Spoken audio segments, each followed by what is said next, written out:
dinanga nakalonga Kochio wanua dinanga nakalonga Mena meke meka sere mena kaila waka Maya nana tamu sawa sawa Kochio wanua dinanga nakalonga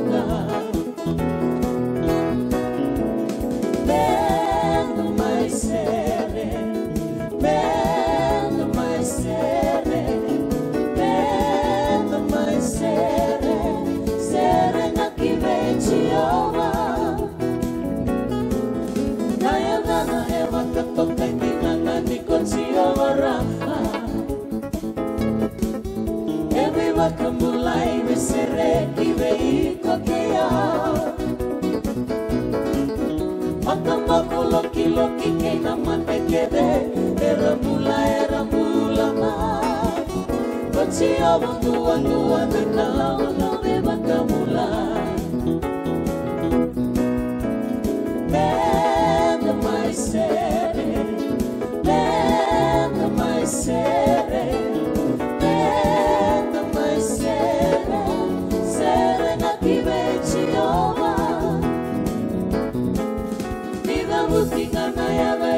Sungana nonda turana Yana eu sivita nave yana keve kevena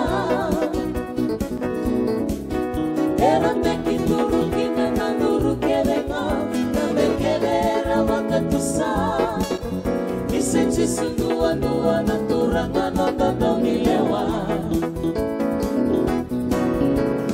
Lendo mais sere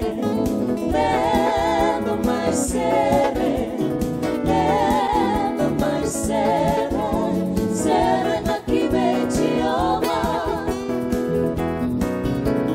Lendo mai sere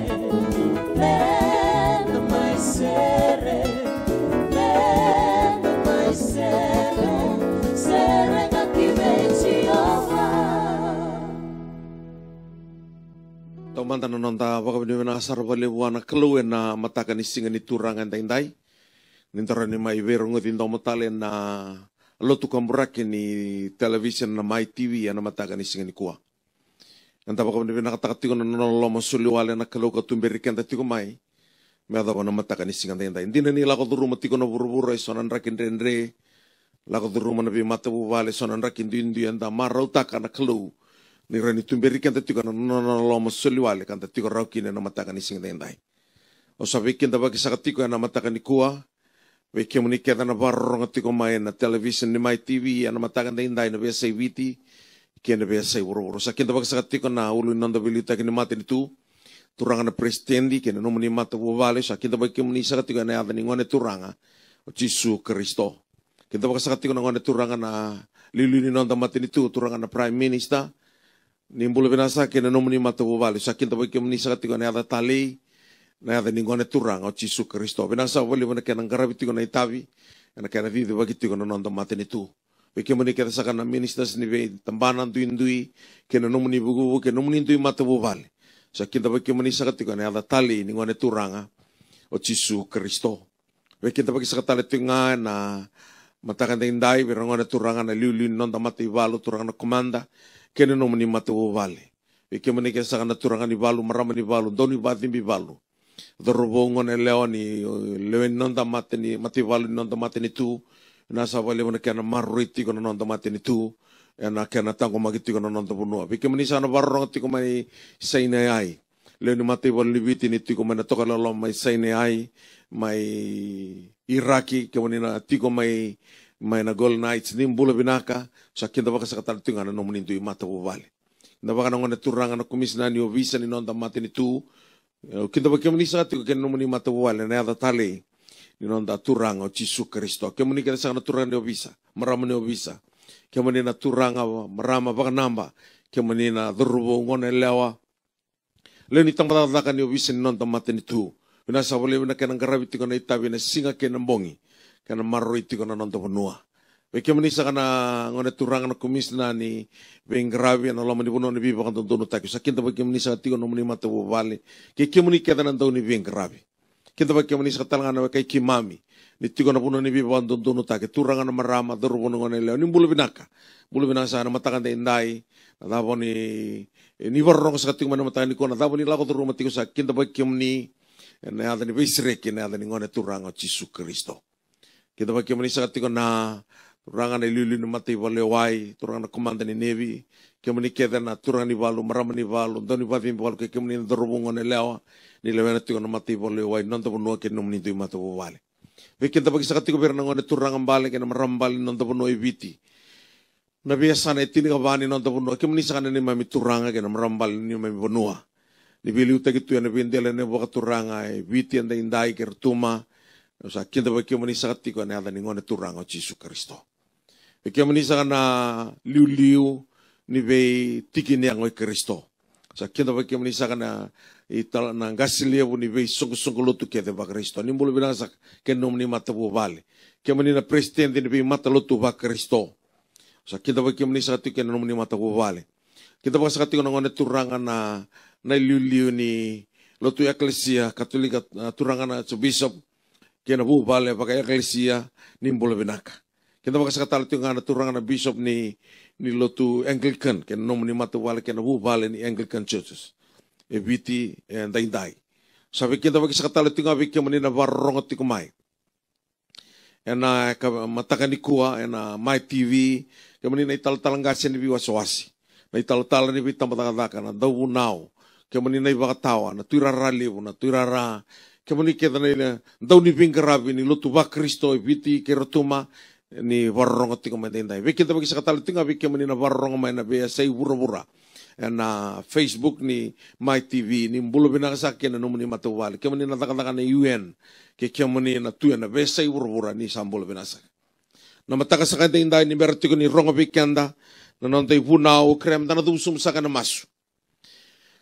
Turanga kaya mami baka pinipinakataka niyo ni baka tarami kaya mami birongo din daw matali na television ni My TV na matakan din day may kaya mami biwasita ka na numuni bos sambula na kalo na bos nga kambuli kina na lomalangi kina pura-pura na bos ay rasa barongo tunga kina na bi kambuli to doko na bos ay sa baka tulawati nga na pura-pura din day na bos talaga turang kaya manalain duri kina na mata mo niya usama sa turangan na alatambo ni lumuta na nomo ni bosa meron ni lako me bakana kena kau ni talakina ningai lumuti o talanga na nomo ni tamata meno bakante o taka nomo ni bosa ena keni babande o ningan reba meron rabakam bulai kina na tobi mati rabaka dingui kina na luma rasotabi kina na lako duru matu eso nan rakin duin indai merabaka dita kan indu tiko na kloya o ni sulera tokara ni sawe kanra bola kasara na ngauna ni non randendre bina boleh usar turanga nomuni na bakalo ngota takana nomuni bossa na matakan indai meron ke mamina otina program ngo kimna bakila ke na nomuni besta bina kalo ni bosso sakana ni mami malumulumu ni bokota na ni mami bala da ke mami masuk atika na boko pinaka ena ada dombao na ada ni ganga na ada muni Yesus Kristo na ibakang bulantina duondonga non daleso ni sakana matakan indai authority ko man ibola ni be lalati makawa na ibola ni bakarua wasi ruas nga bulu na tikina nga indua katiko bangko na kanarongo ni kemuni salako ya ni mevala ke ira na nomu ni meda kasaraida na osi kena gigi ni valu kena tamata erlevunga kaleleilai koi kemuni muni kakua ni rere ni kakua ni rere bakira ni sa tiko bata kei kemuni ko choba na nomu ni kalo o koyaka kauti kemuni dake may na banua ko itspita. Also welcome our Christian brothers and sisters who are listening this morning at this television broadcast, My TV television. I welcome you in the mighty name of Jesus. Thank you very much for allowing yourself to listen to this television broadcast this morning. Our Bible reading is taken from the book of Deuteronomy, chapter 20, verse 1. The book of Deuteronomy, chapter 20, verse 1. The Bible says that when you go out to battle against your enemies and see horses and chariots and people more numerous than you, Do not be afraid of them, for the Lord your God, who brought you up out from the land of Egypt, is with you. Na mataka ni singa inda inda rongodo tiko kina indo na talanoa. Ka biuki na indo na lawa veir na Israeli. Se vakatokai tiko na lawa ni vei valu valuti. Se the law of warfare. Na non rambula na Israeli rambula tunga e na loma ni bai ni vei valu valuti se na i valu. Karandau lako duruma na i valu e na vei nrake tau doko. Nangau na rasambiu mai kina mai hitspita. Kasarati ke bulako duruma mai na i valu. Kangai vostikina na kalau ve Moses me tuko na ve Israeli. Na itutuko enda rongoda tiko ena mataka ni singa indai. Na ulutanga ni buna ubia buna utike na ve kanta na ve okani ni warongo tiko na mataka ni kwa. Na kalau ena bakan dei takiko ena nrenre kedenga onda ulako duruma. Na kalau ena dau bakan dei takiko ena ve nrenre kedenga onda ulako duruma. Sebea tukuna tiko vikanda that God will give you courage. God will give you courage in our life battles. Nitukuna tiko courage in life's battles. Nambula tiko kina enandau lako durumitunga na ivalu. Nio vinaka tendo na ivatang dengan de nimbula vinaka. Sedona ivatang dengan de nimbula tordake.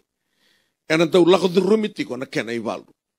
Yana kai baka dei tagira kena na Israeli na klo ena ngusi Moses na nona tamata katiko ena ibaka rua sanga bulu tiki na indua katukuna tiki na ko ni levo na ka erna dau raida na ivalu erna raida na ose erna raida na gingi ni ivalu kana dau kota mai vira na luma nimbula se na nraki nuinga wangawa nraki baka tataro se daba e baka taraki na klo mena dau durumi na ivalu malati ka baka senga na ivalu ena sanga ni kilai o the nganga. Quando va taraki na klo men dau duruma na ivalu, malata men da kilaki na ninda gravati ko en dona klo nganga ka sabera vakandu ni baunruka ena dona ngauna. Klo i kilati ko koya, bebi ka keve da la duruma. Ko ulutaka tiko na kin non dei vuna ni kwa, na klo ena dau vaka taunde takiko se vaka taunde takikanda ena ve rendre kedasar ena dau la duruma. Ninda woti en duana nrendre nando mbasi katala nrendre melata ngona kena burubura. Lotu baka vinaka se o lotu baka da. O tiko i taoni se o tiko mai na koro. O tiko mai babalangi se o tiko i viti. Ne o tiko i burubura. E kai o tisu mai burubura. Do na sotawa na nrendre. Kasa lako mai na ngusi ni klo. Asana iyo tunga ena ve ngauna todoko. Melata kai kuana na bosa na ngusi paula na tamata virna kai kornida. Na matain kornida dua rosa kabulu. Nisa iyo na bosa ni ala ketinga ni klo na bukuna. All the promises of God in him are yes, and in him, amen, to the glory of God through us. Na vengau na tudoko enda umbasika na nrenre kemuni na wakangu. Merani vande itaka ni klo nganga na klo enda ngaraba. Sembera bandua ni baunruka. Na ronda klo mene tiki buke vura ena nganga tiko nga. Enta nanganga wata tiko tali tinga ki koya. Ena nonde ibolo toko na klo. Ena baka taunde takiko. Ena bein renre ke desara. Ola ko duruma. Ninda rongoda na tiki ni ibolo tambungo ka. E vida na ka.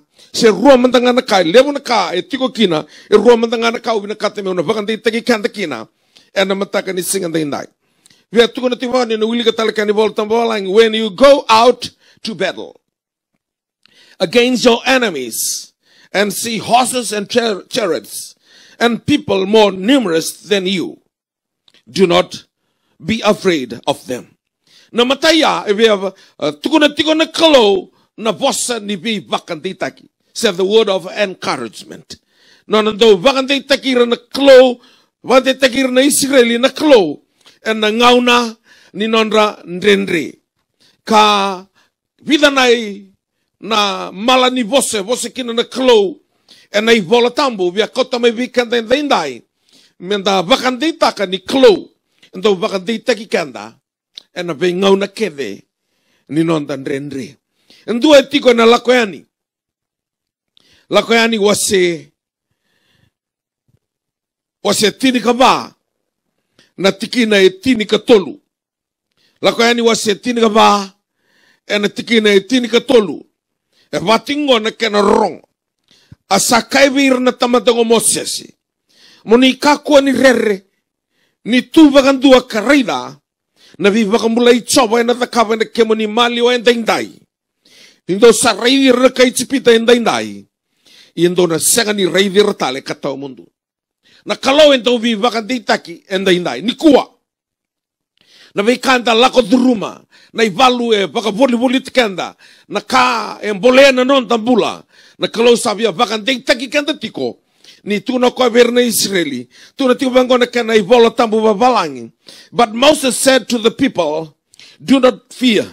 Stand by and see the salvation of the Lord, which he will accomplish for you today. For the Egyptians whom you have seen today, you will never see them again forever. Nangaw na rasa raidir tukin na raida tukin o irna Israeli na matay balu na Fero. Gingini balu ke na ose ke irake de na luena. Kara sa raida na wasa damu ni sa tue matandra. Sa rakilaw irna lubu na mate. Sana oti bang doon ni ko na mate nito Israeli. E na buko ni special force na Fero. E talati ko may baka matira. Sa raida tu na kalo na non rasa tangi. Non rasa nuingaw-ngawa. Saya luma na non rambula. Gay posakino ko ay be Mosesi. Katuna tiko bi ira. Nakanonda tukutuku taletunga na mataka ni singanday. Tuna bango na kaloni tu bakandua karaida na viva kambulai coba ena da kaba na kemo ni malio endai. O ira na kaitspito ni sa raidi ira ni kuwa. Oni na sanga ni raidi ira tal katao mundo. Nandrendre o lako duruma tiko ni kuwa. Ni kuwa nga na singa o sana sanga ni o na raida talakida nandrendre nguri. Malata na kalau e vos tiko bikanda ena mataka ni singanday ni o koya na kalau ena tau baka taon di taki ko siya baka taon di taki kanda ena pinrendre ke den dala ko duruma saka ni bunaw taki tika na itutunggo kame me baka kesta ke numbula se dabutia ni doni tukutuk ni na duruma tinga na rendre sanga na itutunggo me baka di taki ko ni rendre sakilati ko na kalau ni na duruma enta baka durumi kanda na kalau ena pinrendre mera ni saravikina ni kandina na kalau enta garawatiko. Yang dua kaya tu na kalau Moses ni raivira ni kakua bando ni rere balata na nomu ni raivira tale ni kuwa oni na sanga ni raivira tale katao mundo na kalau ni tau besu tabi ko nona singa tinga ni kuwa ndai ngana singa ni bola ndai na singa ni bebe na kati dona kaya na kalau bi Isaiah me tuku na ver na Israeli Isaiah basanga bulukan dua tigina tin katolu ni sayau ko coba na nomu kalau kau na taurana lingamu imatau kakaewe iko mo kakua ni rere kau na buke iko tuna kena ibola tama babalangi for I am the Lord your God who uphold your right hand who says to you do not fear I will help you o iau au na buke iko e vos tingo na klo itavuta koya he is the great I am kakai kena ko I am the good shepherd I am the true vine. I am the living water. I am the water of life. I am the God of breakthrough. He is the great I am. I am the Alpha and Omega, the beginning and the end. In every battles of your life, in every seconds of your life, in every circumstances you are going through, He is with you. The Bible says, I will be with you wherever you go. Namataka ni singa ndai. Ebian dusir tigo bikanda na klo. Ni okoya bakatara na vendrendre merani sarabikina okoya. Okoya tigo nikua na klo ya na baka taunde tekiko. Ena vendrendre kevenga ola koduruma. Na itukutungo ka do sena ve singa tambu na klo singa ni do bossa baka vitalia. Na klo talanga singa ni klo do baka tobo. Na bulangan ni tamata na baka toho. Na kalau senga ni do baka dalka. Na tamata nga ni do baka dalka senga. Na kalau o koya na kake de da kaba e baka inaki. E baka imbale. Ando ka tiku birna lilotu na pe kake do lako druma. Every battles you are going through, it's for a reason and it's for a purpose. Wei walu ke dola ko duruma e vaka inaki ka vaka imbale mbale. E dua tiko na inaki ni ka ola ko duruma. Ka senga ni duruma o Josefa no to lasu na tokana. Ka senga duruma o Josefa no na lai lasu na o ti Potifa. Ka senga ni nona na throne ma itspita. Ona vika ke den dala ko duruma e vaka trati ko na kalau menta duruma. Mera ni sarabi tiko kino koya ni dona pono binaka ento via labeti kana kina. Ya santo mata utunga vikanda na tamata nan rendre baka sai tatao sai dava ni nonte lako bekem ni no kangu ni sala ko mai buana klo nan rendre tiki ni nomumbula ya nan rendre kede ai sengani dava e tikiti butale ni dona kalevu ena via da kabana klo kina nomumbula ento baka taranga na klo menta duruma nan rendre meraninda na topolet na dava na klondina enda garava tiko. Koe ko katiko na kino koe Aisea. Enda rongoda tiko na matakandindai. Na madhi wa setina kaba. Na tiki na irua sa kabulu kabitu katiko bango na kena rongo. Asa bosa sarabira ko chisu kakaya. Ndou bakadengu ko yeunga. Ndou kako ni rere. Tuko na tiko the book of Matthew. Chapter 14 verse 27. But immediately Jesus spoke to them saying, take courage. It is I. Do not be afraid. Nangono sa matali o tikina na ngoy chisu. Karombasi ke no Moses ke ilaitia. Sa reida roto pito chembe sa ke choni. Ni sa matali na ngoy chisu.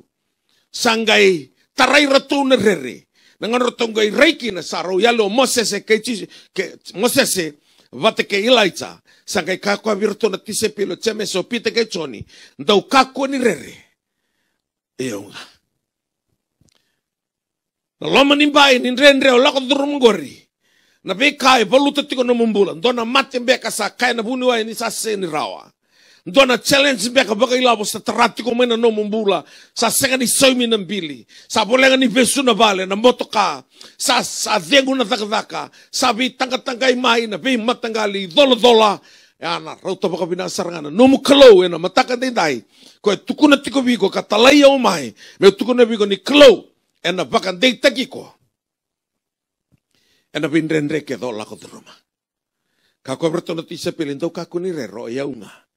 Sevia kako yaunga uvatara.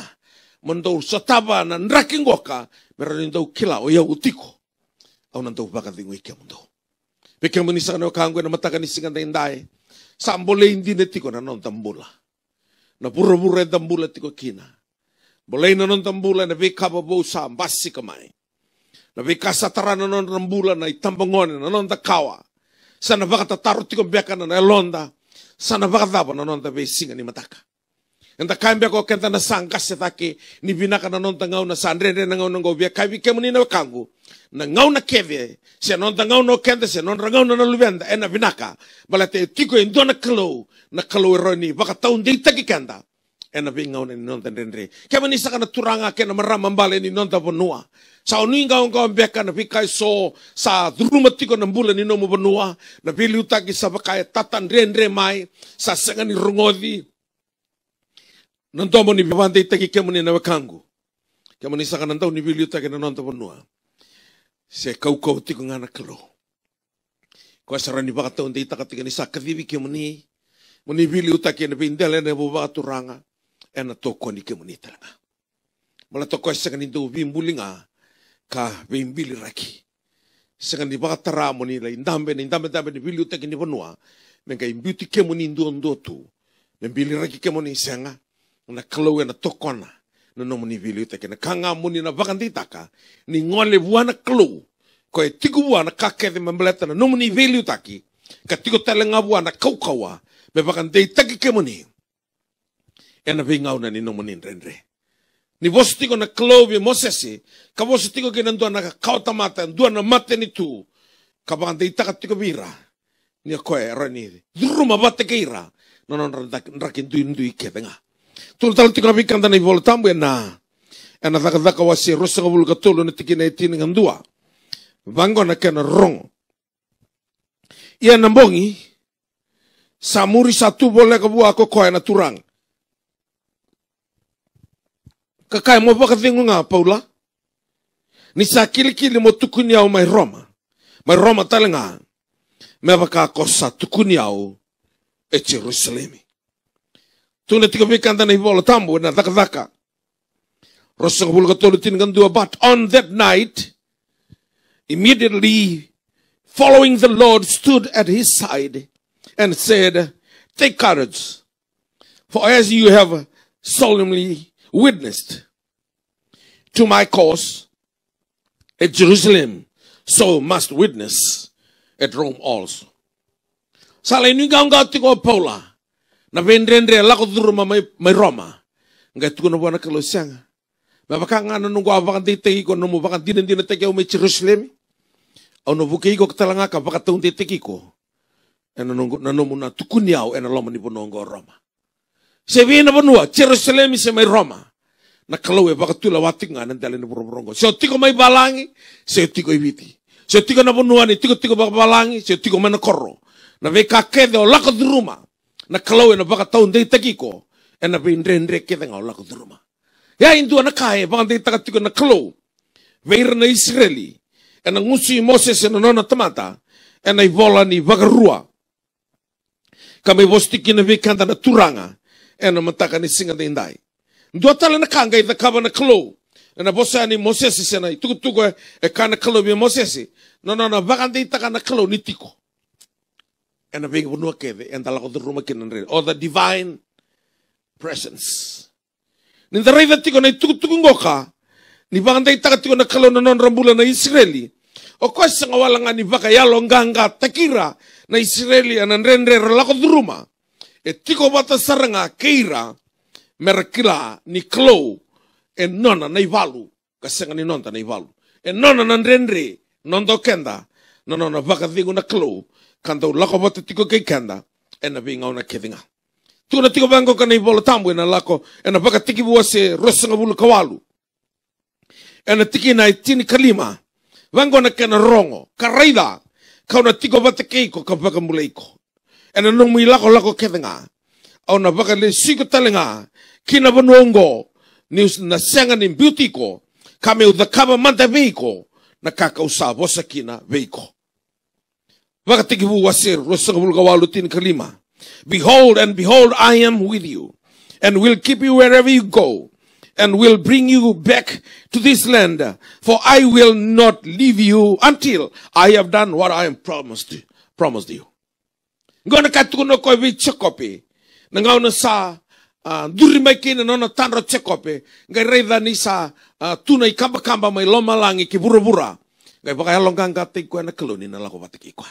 Ndangai reida no nalaka o chekope sengani na kai tuwa lai lako na pale ni le pani na bungona ngai le sumo chekope sa sengani duanga na tamata sa ndua na mate ni tu sabi so menadana mai na chekope kina Israeli na klo ena baka taun di takiko ena ngauna ni no mon rendre dabo lako durumatiko na dabo lako durumatiko na mataka ni singa dai klo etrayo mo baka londi takiko na kango kuna nui ngao malata na kalo ina sotabiko ena ngau na ni no mundendre mata da wete undolu na turanga na marama era stava na bi matangali matelele na kalo sava kombolai era girma viao undolu na turanga na marama lago duruma na ndendre nimbula baka ilawa ni sa vego na radaka sa berna sosumi kalo na sigro ni live kanta menta lago tuba libini ali ni sama I baka mbauti ko ya kavango ko ya ira kada rabaka mbauti au era na sanga ni na baka mandu ataki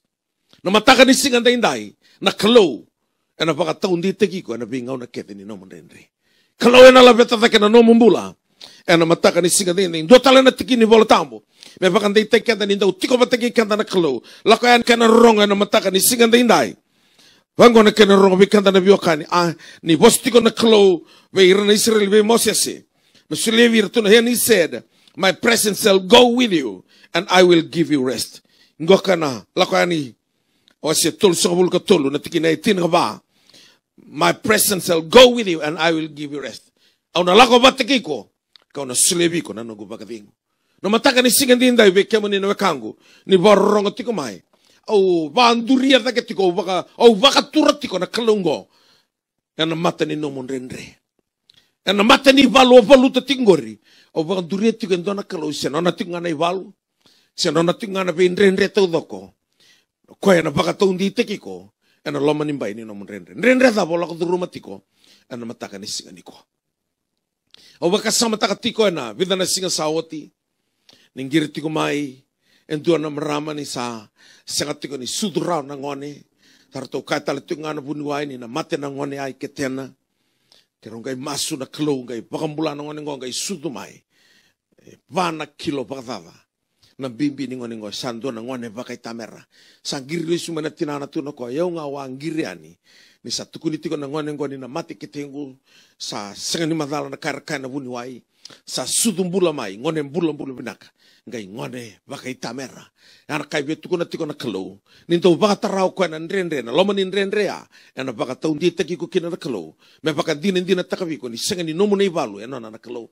senga talanga ni nomu nei dola ena na kalo ni sa nona na kalo na nomu valu ena nomu nona ganga ni sa nona na kalo na nomu i dola ena nomu na nona baka ding no mataka ndai na kalo ena baka taundi taki ko ana bingau na kede ni nomu ndrendre au sa dau kai tiko ndo kai waso matinga na bi singa tang buto do bunau na ndrendre tiki ni nonde lago kasenga na ndrendre lago duruma na Israeli kasenga ni bola na bola tambo na italo no ni was ndam malate saranga na ndrendre ya ngai bola kina ni bola tambo na tawase ni was ndam merani nda saraba kina ni klo esembera bonto ni bisa se klo tiko nga ni nonda ndrendre kamu ni na kangu ni borong tiko menda indai saru ile mo ngauna santa le vital no ta tu ndrendre me baka itatao ni non dei lako santa katiko every battles you are going through every trials of life it's not a stumbling block it's a stepping stone to another level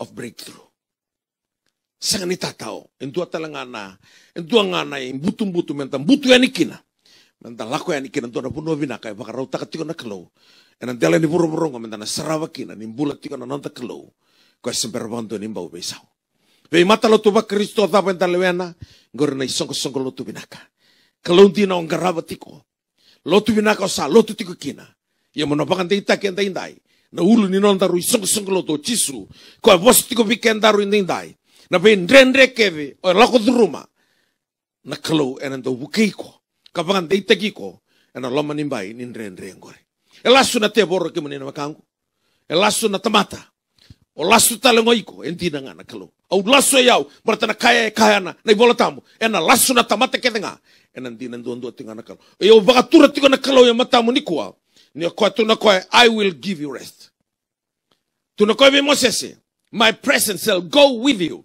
and I will give you rest au na lako batikiko au na sulie tiko biko na no kubaga tiko iko sini o lako ndo tiko sega ni valuta ndo tiko na nomi valu na kalo ya valu tiko na buko ko e dolata tiko na nomi dola ko e na dano choborofi na memu waini mati na waini mati ni vi matangali mati ketenga na dano chobo tsaire na kalo e na baka rautaka varoteki ko na vi uli ni bono ni mundendre his name is Jehovah Jireh he is our provider ko na baka rautaka vi kenta na vi kabi na ketenga na dano El Shaddai the God who is more than enough ko ena sotaviko ena sotava na kao lako duruma kana sibita tale na kai na dakaba gina no momola vi kabi binaka ena ndau bakar rautaka na kalo kina non tambula me tukuna vikanda ni kalo ena ndau baka taunde itaki kanda ena loma nimbai ni non tandrendre dotala na tiki ni voltambu tukuna tiko vikanda na aisia basanga bulu katolo tiki ne rua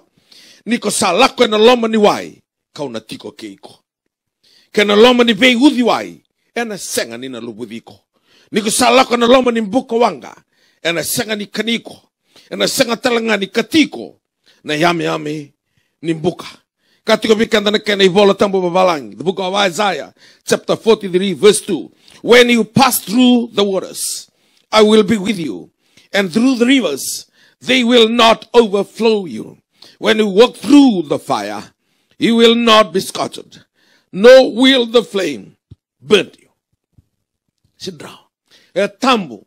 Mona vakaloloma. Na loma nimbai ni ndrendre. O lako duruma tingori. Mbaleta. Tukuna kalo. E na loma ni wai. E na senga ni lubudiko. E na loma ni mbuka wanga. E na senga ni nakatiko. O iau o chova, au sa tiko batikiko. Na ka sa tiko koya, sa tiko na mbula. Sa tiko na binaka. Sa tiko na iwale ni lenga. Na klo, e na baka taun dei tekiko. E na ngau na nino mondendre. Kuno ya lalai. Ka kwa talangano nui gawa. Na klo isembera bando ni bau beisau. Na klo batanga awas ya na was damdamu. Na kalau batanga kasulian don eloka ni mata bo patimio. Na kalau ka munduka ni dabe ni rabu na marama turun rambalabu. Na kalau ka kadibila surusa mana imbulu ni sambongi ba. Na kalau ka bakanir na lebunga na rani ka lima na imbulu manrai. Na kalau ka kauta mana soli na pita mana ngusinika. Na kalau ka tukuna veirana Israeli ni okoya na menra waini mate. Ni okoya na kalau na bakamulaira mana mate kedenga. Na kalau ka kauta mana wai na loma ni batu na ngau na rasabi ngunu tukina na Israeli. Na kalau ko bagalutuma mena mana ena loma ni o merakana kina na milioni na tamata e botale na kakana na kalau batea ko bola takatiko enda indai ni o koe na bagatau ndei takiko ena ngau ni no monde andre kevega ko na stabiko se tutu de verdade botikina bagamata ni tu baloto babanua ni o tiko iburabura ena ndu tiko na ndrendre ona la kondo romatiko. So na ngau na tanda ubuni takatuna non tandrendre na kalau sa kilatiko. Kana ka eta kostiko kina na kalau ena mataka niko. Metuko na biko ni ko sa kilatiko na non rendre. Na bendrendre ke ngori o ko ena baka taunde takiko. Ena senra bondo ni bau ni na baka tarana kalau. Mena baka lolo matakiko na rendre. O baka sama takatiko ni ngau na baka reta kina bio na kalau na raibotu ni song lutungan All Nations Christian Fellowship no guatiko mai lepo no ni ana bude ni valu aunque reida na raibotu ni sa baka reta bio na kalau na raibotu ni song lutungo aunque lolo tiko me basa bulu katulu na singa nongo lolo tiko ya sangkai baka reta bio na turanga na nona na tiko batikiau ena bin rendre kenga ena vida na bula sauti bula Januari ni ambaki tingango angkai to yo kina enduan na mate o pralas kina bandua. O sa pralas tu sa suka ni palimbulo sa indabo pralas tu ivale. Sarto vikeve aki utungana bitinani. O keve mai ka upakan durime ukana. O keve talo lo upakan dabor ni pralase. O keve bal ni sili. Sangkai kai wana kalo sianga. Au na senga ni na thingoma. Malata na ngau no ni abak rita kina bio na reibotu ni ngai kaya. 50 years ministry. Sangkai rosa ngabulu katol na hamba kingo na isok sunguluto. Me rosa ngabulu kabitu me pralas tu. Ono singit ngoma. Ni baka mulai yao. Ono kaila bagi kemo ni viti buru-bura. Na ni sekalutinga. Kalima ni singa. Ni pulo machi. O satu da ketalkina. Awa kabirto na nungu betina ni reto sa ni sa antapu tu na pralas do tambaki au. Ni pralas tiko do tambaki au ni vondo tiko na wheelchair. Dona tambaki au tale ni usana tuda ke nei tu ni bunao. Kalima ni singa ni bulo mati. Au sa tuda ke kina na loma ni no grumo. Katini kawalu ni singa sa taka na lockdown ni viti. Karosa ngabulu ni singa na singa tambo. Au sa bunao ena television. Me utuku na ngakina. Ni kalau. Endau baka taun dia taki kanda. Ena loma ni mbai ni nontan rendre. Kasaro ni baka tuda ke taki au na kalau mena pralase. Koe na baka mulaiko. Koe ena baka mulaiko.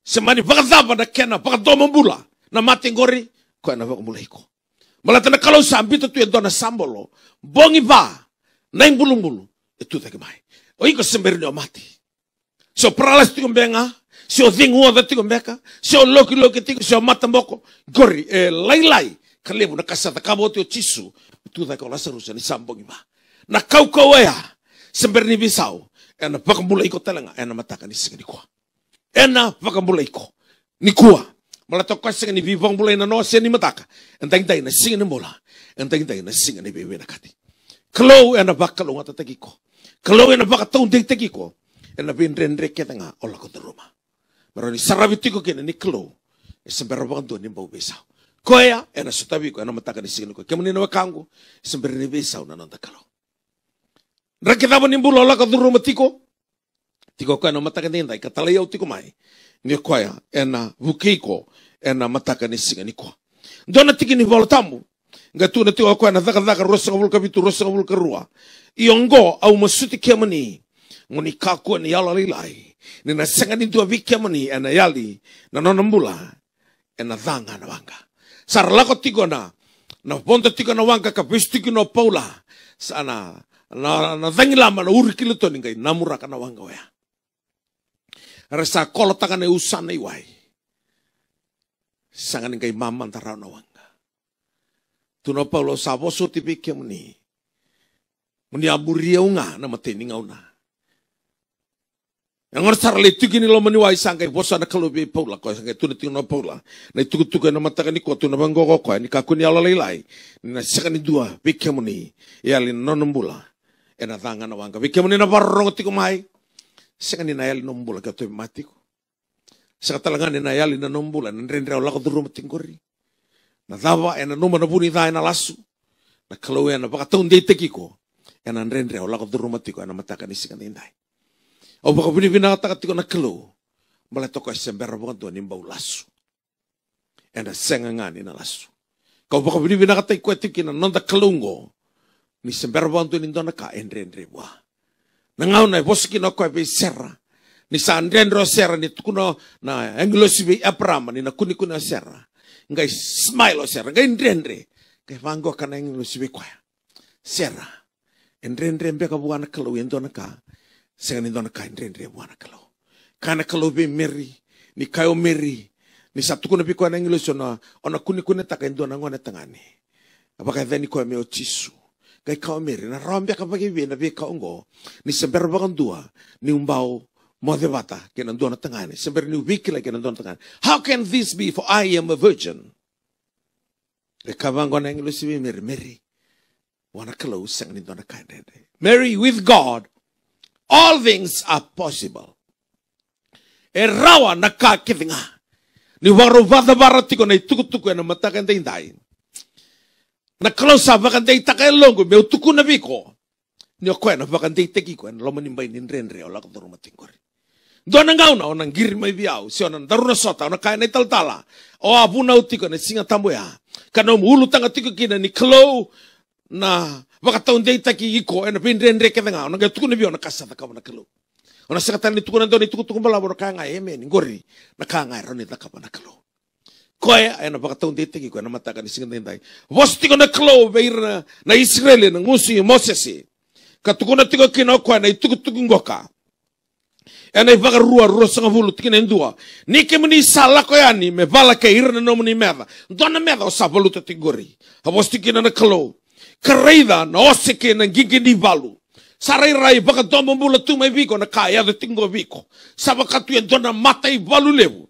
Sa nduri tu matamu ga tu na tiko na klo ve Moses me tu na be Israeli. Ke na tamata levunga. Karlele lele kemuni ni ka kuani rere.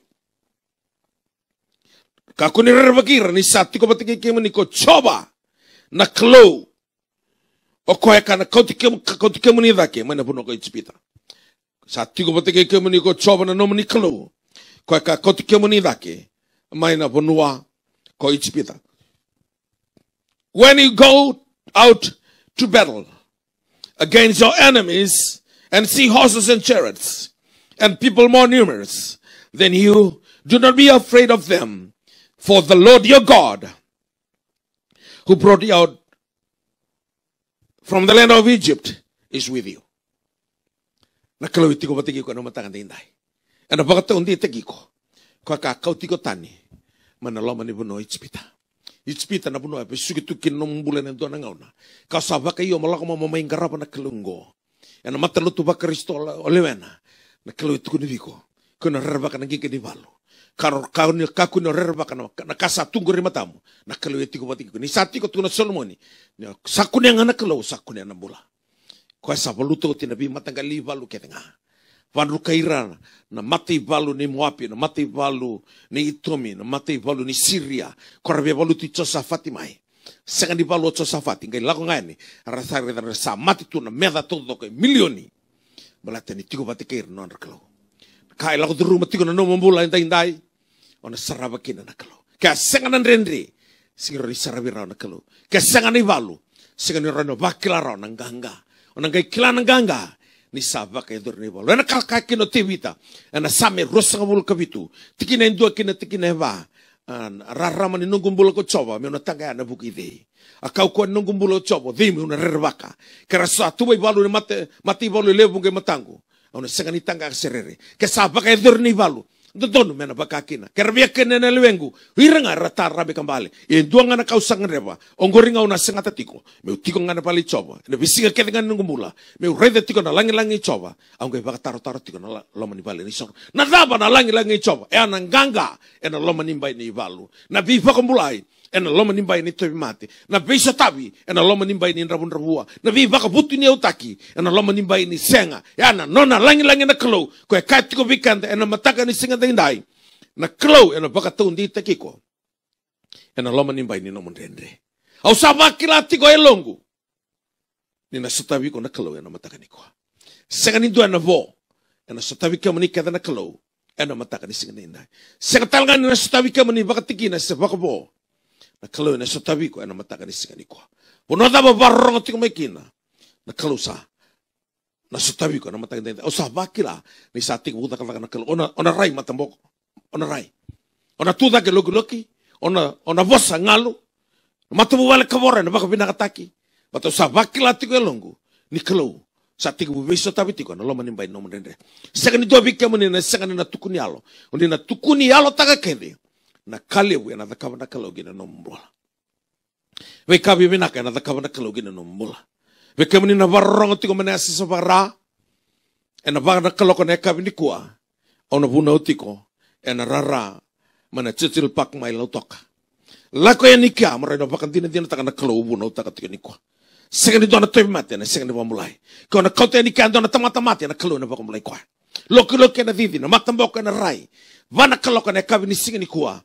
Mana chichil pak mai lautoka ona vuna utiki na meleta ona vakantina dina takatinga na kalonga ko vaka tuda ke tagi o mana pralasi ko ana visho tabi na rara mai lautoka ndrendre ni bula ni mata wale la ko ni kya na klo ana vaka bina kata no mata wale ndrendre ni bula vaka lavo la ko ni kya tigo kya choba tsaire ko ana bi vaka rota ke no bula lenga da banga mai mba lautoka nandi na maka kemani na tigo ya na esa se vaka nandronga vana kaloko ne kabini kuwa au sa bakan deita kan dai ni na dona kali bona saraba kina na kauko ni kalo ena loma ni rara mana chichil pak mai loto ko tuna tiki ni kuwa ni kalo ena baka teundai teki ko ena loma ni bai no mendendre au kila ni pita na untolo na turanga na merama dorobo na ngone leo ni tau giriti ko mai loto ka mai mba mai na maka mai nanti mai nanronga ni tau keremai masulik kemani lakoyan rara mai na chichil pak mai loto ka ona sarabe kia na tava na kalau au vuna utaka tika ni kwa ni ko se berabo ni bisau senga wala ngani na lako ya ni mongo stabi na seko di sarango ko tiko mai na boliku so tiko mai na loma ni bonongo ka isuba no sori se vinga na bonua kalau ena stabi ko na loma ni bai no mrendre kalau na baka tau ndi tegiko ena ndrendre saranga la ko duru matiko kamani na barong mai balang labo la ko duru matiko ni kuanga na singa ni nona bistabi na kalau ko singa ni dongo bistabi ni mataka. Na kalau telanga se berbondo ni wilika ni bola tambu. Ni pasta ko endo na ndrendre ngai senga ni sutaba. Na mate tau doko ro bakat tabori mai matana. Ko tuk tagi mai ndale ni vale. Ro mulai tau doko. Na ve ndrendre ka sarra. E kau mai wa. E sutavira tau doko. Na kalau ya itu na bola tambu ni sei ko tunga. Mana singa na no endai ke na binga na samber mai. Na kalau ana bakat tau ndi takiko. Lo menimbai ni ndrendre. Ke menina bilu taki. Ena be matabu vale. Kemana na bilu taki, ena be sungsunglotu vakristo. Kemana na bilu taki na no lomani maten tu. Na bulongo kana madongo kana singani kwa. Na kalau sa bisa utak kina nan raki. Enta laku tu rumah. Mana nruka kina ganga. Mana lomani bai ni sanga kina sinai. Mana lomani bai ni tombati kina bula binaka. Mana lomani bai ni bula besuki ana buto. Kina loma nimbai ni visre kina loma nimbai nona rara mana kalo na kalo ena baka taun dia itagi ko ena loma nimbai nom rendre au sabakila yelongo isa taka ya na kalo kina nombola receive your healing in the mighty name of Jesus, receive your financial breakthrough in the mighty name of Jesus, receive your every good things in the mighty name of Jesus. Pono da barong tu mekin singoma na kasaranga bangratiko balata na kalo ena baka taun dia itagi ko ena loma nimbai ni nom rendre. Dado usong bena masu. Bombo na matamo. Puno da barong tiko may kina. Bombo. Matakan isingan dai na kalau na bakatun de tekiko. Turanga pinakabali, wa umbole tekikimuni na matakan iko. Na damoni chisu. Kona bakambulay kima may manay besu ketenga.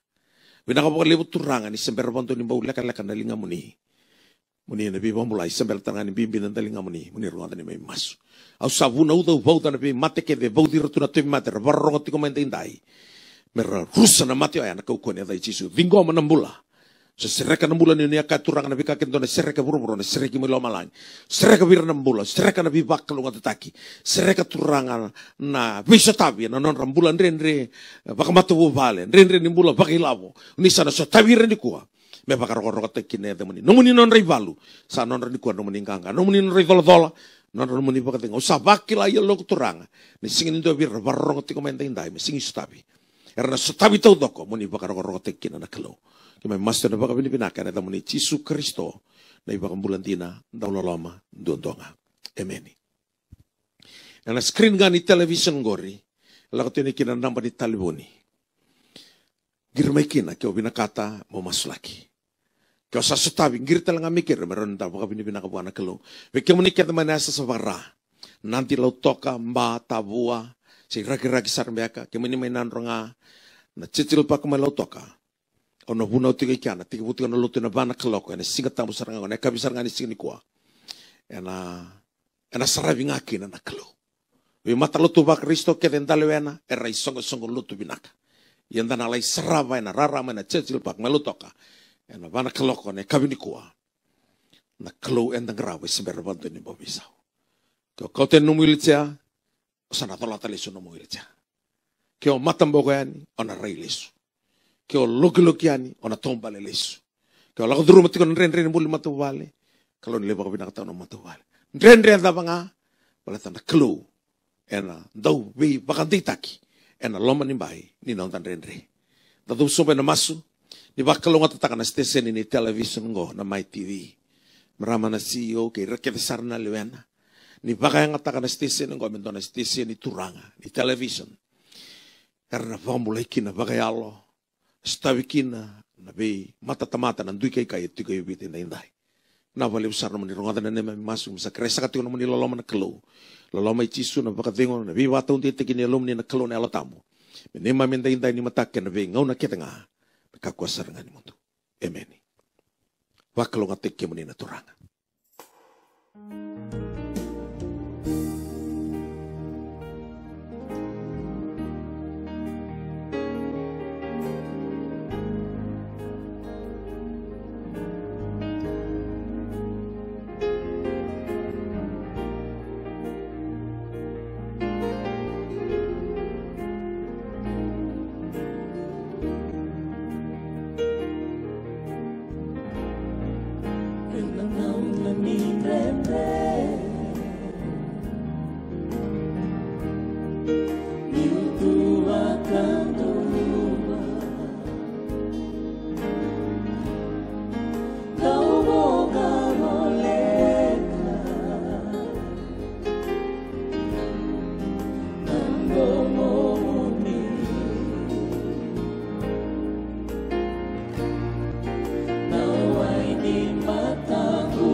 Jesus.